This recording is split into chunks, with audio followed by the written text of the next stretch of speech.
இது ஃபர்ஸ்ட் மலேசியாவின் செய்திகள் உங்களுக்காக.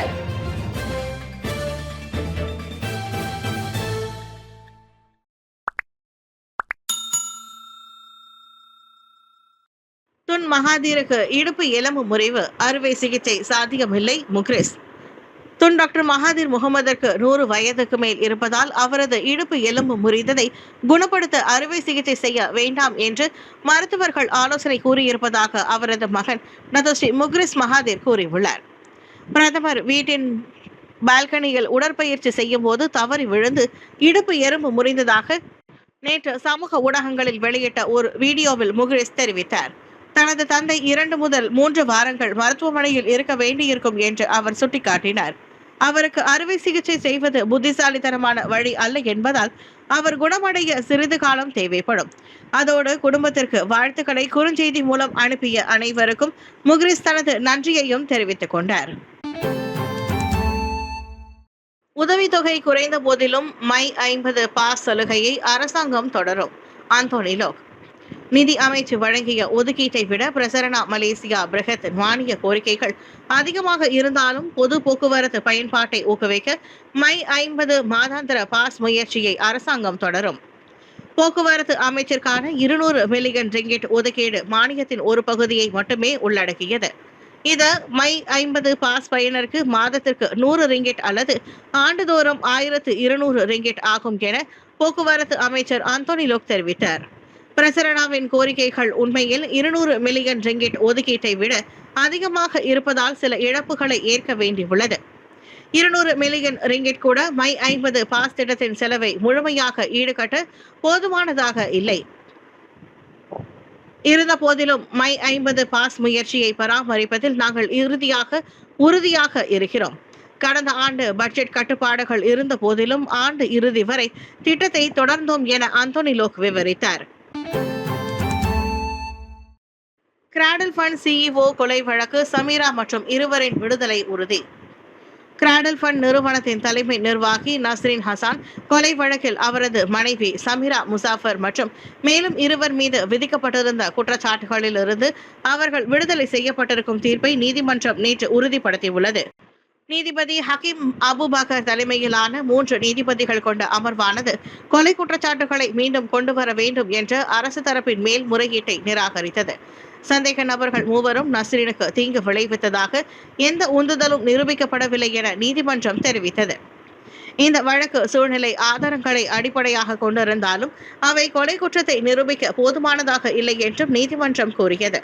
கடந்த 2018ஆம் ஆண்டு ஜூன் 14ஆம் தேதி அன்று முத்தியாரா டாமன்சாராவில் நடந்த இந்த சம்பவம் தொடர்பாக 2022இல் உயர்நீதிமன்றமும் 2024இல் மேல் நீதிமன்றமும் ஏற்கனவே விடுதலை தீர்ப்பை வழங்கியிருந்த நிலையில் நேற்றைய தீர்ப்பு அதனை இறுதியாக உறுதிப்படுத்தியுள்ளது.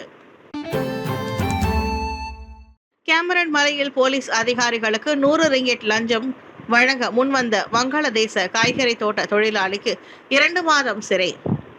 கேமரன் மலையில் காய்கறி தோட்டத்தை சேர்ந்த வங்காளதேச தொழிலாளர் ஒருவர் கடந்த மாதம் மோட்டார் சைக்கிள் ரோந்து பிரிவை சேர்ந்த போலீஸ்காரர் ஒருவருக்கு 100 ரிங்கிட் லஞ்சம் வழங்க முன்வந்த குற்றத்திற்காக 2 மாதம் சிறை தண்டனை விதிக்கப்பட்டது. நீதிபதி சஸ்ரீனா சஃபி முன்னிலையில் வங்காளதேச மொழிபெயர்ப்பாளர் மூலம் குற்றச்சாட்டு வாசிக்கப்பட்ட பின்னர் 25 வயதான மொபரக் இஸ்லாம் என்ற இளைஞர் தனக்கு எதிரான குற்றச்சாட்டை ஒப்புக்கொண்டார். கடந்த ஆண்டு டிசம்பர் 6ஆம் தேதி இரவு மணி 8:20 அளவில் காய்கறி கடைக்கு முன்னால் உள்ள பிரதான சாலையில் அந்த நபர் இக்குற்றத்தை புரிந்ததாக கூறப்பட்டது. உரிமம் இல்லாமல் மோட்டார் சைக்கிள் ஓட்டியதற்காக தம் மீது நடவடிக்கை எடுக்கக்கூடாது என்பதற்காக பிரிஞ்சாங் போலீஸ் நிலையத்தில் அயான்ஸ் கார்பரல் பதவியில் இருந்த போலீஸ் அதிகாரிக்கு அவர் 100 ரிங்கிட் லஞ்சம் வழங்கியதாக குற்றப்பத்திரிகையில் தெரிவிக்கப்பட்டது.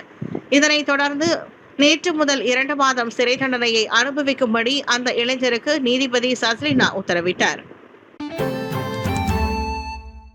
அவசியமற்ற வெனிசுலா பயணத்தை தவிர்க்க மலேசியர்களுக்கு அறிவுறுத்து. வெளியுறவு அமைச்சான விஸ்மா புத்ரா வெனிசுலாவுக்கு அவசியமற்ற பயணங்களை ஒத்திவைக்குமாறு மலேசியர்களை அறிவுறுத்தியுள்ளது. அந்நாட்டின் பாதுகாப்பு நிலைமை தொடர்ந்து மாறிக்கொண்டிருப்பதால் பயணிகள் எச்சரிக்கையாக இருக்க வேண்டும் என அது வலியுறுத்தியது. இந்நிலையில் தலைநகர் கராகஸில் உள்ள மலேசிய தூதரகம் அங்கு பதிவு செய்யப்பட்ட அனைத்து மலேசியர்களுக்கும் பாதுகாப்பாக இருப்பதை உறுதிப்படுத்தியுள்ளது. தூதரகம் தொடர்ந்து நிலைமையை கண்காணித்து வருகிறது. வெனிசுலாவில் ஏற்கனவே உள்ள மலேசியர்கள் தூதரகத்துடன் தொடர்பில் இருந்து உள்ளூர் அதிகாரிகளின் வழிகாட்டுதல்களை பின்பற்றுமாறு கேட்டுக் கொள்ளப்பட்டுள்ளனர். இந்த அறிவுறுத்தல் மலேசியர்களின் பாதுகாப்பை முன்னிலைப்படுத்தும் முக்கிய நடவடிக்கையாகும்.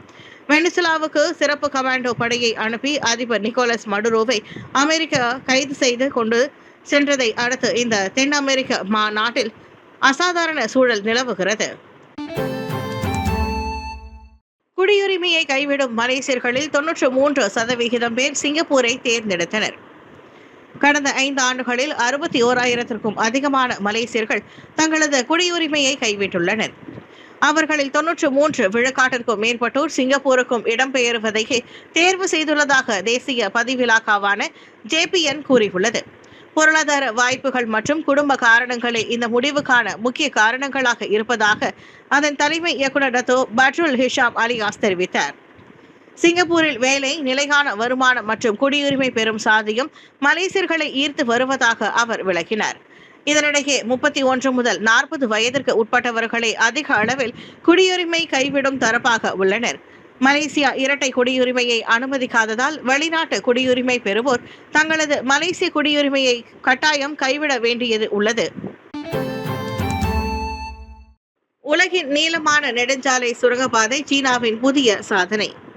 உலகிலேயே நீளமான நெடுஞ்சாலை சுரங்கப்பாதையான டியாஷன் செங்லி சுரங்கப்பாதையை சீனா கடந்த டிசம்பர் 26ஆம் தேதியன்று பொதுமக்களுக்கு திறந்தது. இந்த சுரங்கப்பாதை சீனாவின் வடமேற்கில் உள்ள நகரத்தில் அமைந்துள்ளது. 22.13 கிலோமீட்டர் நீளமுள்ள இந்த சுரங்கப்பாதை சீனாவில் உள்ள சிங்ஜியாங் மாநிலத்தின் வடக்கு தெற்கு பகுதிகளுக்கு இடையிலான பயண நேரத்தை பல மணி நேரங்களிலிருந்து வெறும் 20 நிமிடங்களாக குறைத்துள்ளது. முன்னதாக டியாஷன் மலைத்தொடரை கடந்து செல்ல வேண்டியதால் பயணம் ஆபத்தானதும் நீண்டதுமாக இருந்தது. குளிர்காலங்களில் சாலைகள் அடிக்கடி மூடப்பட்டன. -42 டிகிரி செல்சியஸ் வரை வெப்பநிலை குறையும் கடுமையான சூழல் மற்றும் நிலநடுக்கம் ஏற்படும் பகுதிகளிலும் சீன பொறியாளர்கள் வெறும் 5 ஆண்டுகளில் இந்த திட்டத்தை நிறைவு செய்தனர். சுமார் $5 பில்லியன் செலவில் உருவான இந்த சுரங்கப்பாதை நெடுஞ்சாலை இணைத்து சீனாவின் மேம்பட்ட கட்டமைப்பு திறனை வெளிப்படுத்தியுள்ளது. புகிட் பின்தாங் பகுதியில் சுகாதார குறைபாடுகள் 8 கடைகளை மூட DBKL உத்தரவு. புகிட் பின்தாங் பகுதியில் உள்ள ஜாலான் வால்டர் கிராண்டியர் பகுதியில் மேற்கொள்ளப்பட்ட சோதனையில் சுகாதார விதிமுறைகளை மீறியதாக 8 வணிக நிறுவனங்களை மூட கோலாலம்பூர் மாநகராட்சி மன்றமான DBKL உத்தரவிட்டுள்ளது. DBKL வெளியிட்ட அறிக்கையில் அந்த பகுதியில் உள்ள உணவகங்கள் மற்றும் மளிகை கடைகளில் ஆய்வு நடத்தப்பட்டதாகவும் விதிமுறைகளை பின்பற்றாத கடைகளுக்கு 13 அபராத நோட்டீஸ்கள் வழங்கப்பட்டதாகவும் தெரிவிக்கப்பட்டது. நடத்தப்பட்ட ஆய்வில் வணிக உரிமம் இன்றி செயல்பட்டால் உணவக உரிமை கையாள்பவர்களுக்கும் டைபாய்டு தடுப்பூசி பெறாதது, சமையலறை தரை மிகவும் அழுக்காக இருப்பது போன்ற குற்றங்கள் கண்டறியப்பட்டன. மேலும் சமையலறை போன்ற உணவு சேமிப்பு பகுதிகளில் கரப்பான் பூச்சிகள் மற்றும் எலிகள் இருப்பதும் உறுதி செய்யப்பட்டது. இதற்கு கூடுதலாக உணவுப் பொருட்களை பாலிஸ்டின் பெட்டிகளில் வைத்தல், மூலப்பொருட்களை தரையில் வைப்பது, உணவு கையாளுபவர்கள் ஆப்ரன் மற்றும் தலைக்கவசம் அணியாதது போன்ற விதிமுறை மீறல்களும் கண்டுபிடிக்கப்பட்டன. அந்த காரணங்களால் சம்பந்தப்பட்ட சட்டங்களின் கீழ் கடைகள் மூடப்பட்டன. பொதுமக்களுக்கு விற்கப்படும் உணவு சுத்தமாகவும் பாதுகாப்பாகவும் இருக்க வேண்டும் என்பதே DBKLின் முன்னுரிமை என்றும் விதிமுறைகளை மீறிய எந்த கடையையும் விட்டு வைக்க மாட்டோம் என்றும் DBKL தெரிவித்துள்ளது. சோதனையை தவிர்க்க முயன்ற குப்பை லாரி கால்வாயில் கவிழ்ந்ததாக வெளியான தகவலை திடப்பொருள் அகற்றும் நிறுவனமான KDEB மறுத்தது. தனது நிறுவனத்திற்கு சொந்தமாக குப்பை லோரி ஒன்று சோதனையை தவிர்க்க முயன்ற போது கால்வாயில் கவிழ்ந்ததாக சமூக ஊடகங்களில் வெளியான தகவலை திடப்பொருள் அகற்றும் நிறுவனமான KDEB மறுத்தது. மாலை சம்பந்தப்பட்ட லோரி விபத்துக்குள்ளானதை அந்த நிறுவனம் உறுதிப்படுத்தியது.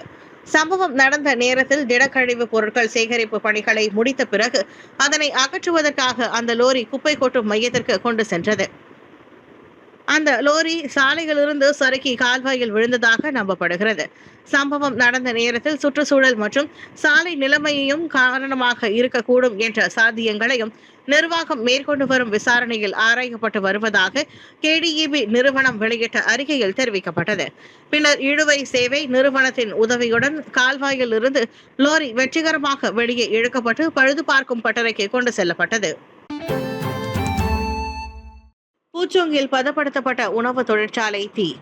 ஸ்லாங்கூர், பூச்சோங், தாமான், பெரிஸ்தான், சியான், மஜு ஜெயாவில் பதப்படுத்தப்பட்ட உணவு தயாரிப்பு தொழிற்சாலை ஒன்று நேற்று அதிகாலை தீப்பிடித்து எரிந்தது. காலை 6:14 மணியளவில் தீ ஏற்பட்டது. அவசர அழைப்பை பெற்று 10 நிமிடங்களுக்குள் தீயணைப்பு சம்பவம் நிலையத்தை சேர்ந்த குழுவினர் சம்பவ இடத்தை அடைந்து தீயை அணைக்கும் பணிகளில் ஈடுபட்டனர். தீயில் சுமார் 40-60 அடி பரப்பளவு கொண்ட தொழிற்சாலையின் 80 விழுக்காடு இடம் சேதமடைந்தது. 32 தீயணைப்பு வீரர்கள் பல தீயணைப்பு வாகனங்களுடன் தீயை முழுமையாக கட்டுப்படுத்தும் பணியில் ஈடுபட்டனர். இச்சம்பவத்தில் யாருக்கும் உயிர் சேதமோ அல்லது காயமோ ஏற்படவில்லை. தீ விபத்துக்கான காரணம் குறித்து விசாரிக்கப்படுகிறது.